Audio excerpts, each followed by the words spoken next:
In this episode of Spooky News, we're diving into uh, a place with a pretty intense reputation, Loftus Hall. You might know it as Ireland's most haunted house, out there on the Hook Peninsula in County Wexford. It's a place steeped in history and absolutely brimming with spooky tales. Now, I know the inside tours, they stopped after it was sold back in 2021, but the stories the stories about Loftus Hall, they're just too fascinating to pass up. Even a glimpse of it from the road can send chills down your spine. So that's our mission today, to unpack the history and the truly chilling legends that are all wrapped up in Loftus Hall. First things first, let's get you oriented. All right, so what's the main attraction here? Well, it's got to be the ghost story. The legend that just clings to Loftus Hall claims it's haunted by not one, but two rather significant spectral figures, the devil himself and the ghost of a young woman.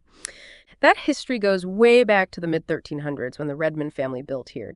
During the time of the Black Death, can you imagine? The atmosphere of that era. But the specific ghostly tale most folks associate with Loftus Hall, it really kicks off in 1766 when the Tottenham family was living there. There was Lord Tottenham and his daughters, Elizabeth and Anne, and his deceased wife, Anne Loftus Sr., whose family name, Loftus, is where the hall gets its name from. They're at the heart of the most famous haunting story. Imagine this. A furious storm is raging outside. Proper Irish weather, you know the kind I'm talking about. And a ship, stuck right in the middle of this tempest, seeks refuge in nearby Slade Harbor. As was the custom back then, a traveler from this ship makes his way to Grand Loftus Hall. And the Tottenham family, being gracious hosts, they offer him shelter. Little did they know who they were letting in. The storm, as the story goes, went on and on for days, maybe even stretched into weeks. And this mysterious stranger, he ends up staying at Loftus Hall for quite a while. During this long visit, young Lady Anne Tottenham and the stranger, well, they seem to become quite close, spending lots of time together in a room they called the Tapestry Room. You can practically feel that sense of, I don't know, impending doom, can't you? And here's where the legend really kicks into high gear. One night, as the family and their guest are having a game of cards, Lady Anne happens to drop a card. As she bends down to pick it up, her eyes catch something absolutely terrifying, a cloven hoof. In that very moment, the truth hits her like a ton of bricks. The charming stranger who sought shelter in their home. He was none other than the devil in disguise. The legend says that upon being exposed, well, the devil makes a pretty dramatic exit, vanishes right through the roof in a huge ball of flame, leaving everyone inside stunned and completely terrified. Poor Lady Anne. It's understandable that she was totally traumatized by this, a trauma that she, well, never really got over. The family, they were mortified by this whole thing and maybe a little unsure of how to handle such a bizarre and terrifying event. They made a decision. They locked Lady Anne away in the very same tapestry room where she'd spent all that time with, the demonic guest. She stayed confined there, a prisoner in her own home, until she died in 1775. And it's from that point on, the legend says, that the ghost of Lady Anne Tottenham began to haunt Loftus Hall, forever tied to the place where she came face to face with what she believed was the devil, where she ultimately met her tragic end. It's a story that really makes you think about the psychological impact of what we believe. Now, moving on from the 18th century legend to more recent times, the stories about Loftus Hall, well, they haven't faded into obscurity. Over the years, there have been countless reports, even photographs, that people claim show ghostly figures inside the property. It's also pretty cool how a place like this can become part of pop culture, right? Loftus Hall, it was even featured in an episode of that American paranormal show, Ghost Adventures, bringing its spooky stories to a whole new crowd. And what's even more interesting is that Loftus Hall, with its imposing and mysterious vibe, it was the inspiration for Foul Manor in the Artemis Fowl books, you know that series, showing how its eerie presence has really resonated in different kinds of storytelling. So let's look at the more recent history. Loftus Hall shut its doors to the public back in 2020, and then in 2021, it was sold to a new owner. That owner, that was Paddy McKillen Jr., son of the Belfast billionaire Paddy McKillen.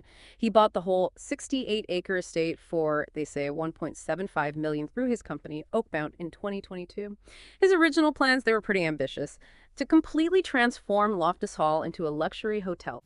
They were going to call it Ladyville House. This proposed development, it was a big one. A 56-bedroom hotel inside the main building, 33 separate garden cottages around the grounds, 10 eco-friendly pods, plus a gym, a spa, even a wedding venue, all rolled out in phases, to make the most of that massive piece of land overlooking the Wexford coast, right there by the iconic Hook Lighthouse, ready to kickstart a whole new chapter for the historic building. And a lot of work was done on the property. Reports say that they did exterior renovations as recently as 2023, working on all 97 of its windows. 97 windows, that's a lot of windows. Phase one of the hotel development, which was focusing on the bedrooms in the main house, that was almost finished. But then, in a pretty unexpected twist, Paddy McKillen Jr. decided to put the whole 68-acre estate back up for sale.